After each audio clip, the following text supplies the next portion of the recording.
अस्सलाम वालेकुम नाज़रीन, खबरों में शामिल करते हैं कराची से।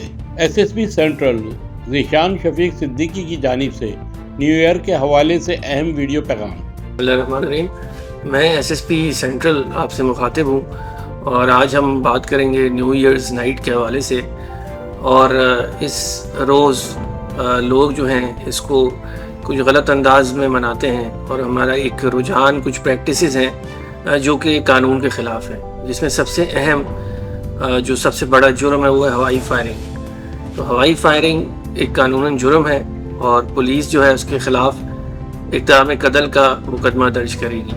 तो जो लोग इस किस्म की प्रैक्टिसेस में मुलविस हैं उनको हम वार्न करते हैं कि बराए मेहरबानी इस चीज़ से इज्तनाब करें, क्योंकि जब आप हवाई फायरिंग करते हैं तो उसमें अक्सर आम लोगों को उससे गोलियां लग जाती हैं। जो लोग छतों पे बैठे हैं, कहीं घरों पे ख़वातीन हैं, बच्चे हैं, और रात को 12 बजे के बाद अब्बासी शहीद हॉस्पिटल में एक रश लग जाता है लोगों का। तो मैं ये तमाम लोगों को बताना चाहता हूँ कि ऐसे लोगों की निशानदेही करें और 15 पे कॉल करें, हमें इन्फॉर्म करें, इन लोगों को हम अरेस्ट करेंगे। दूसरा, न्यू ईयर्स नाइट पे किसी भी किस्म की हुल्लड़बाजी से, और ख़ास तौर पे ये लोग जो बग़ैर साइलेंसर वाली मोटरसाइकिलों पे निकलते हैं, इनको भी मैं डिस्ट्रिक्ट पुलिस की तरफ से वार्निंग दूंगा कि ये ऐसी चीज़ें ना करें, वरना इनके ख़िलाफ़ भी कानूनी कार्रवाई की जाएगी।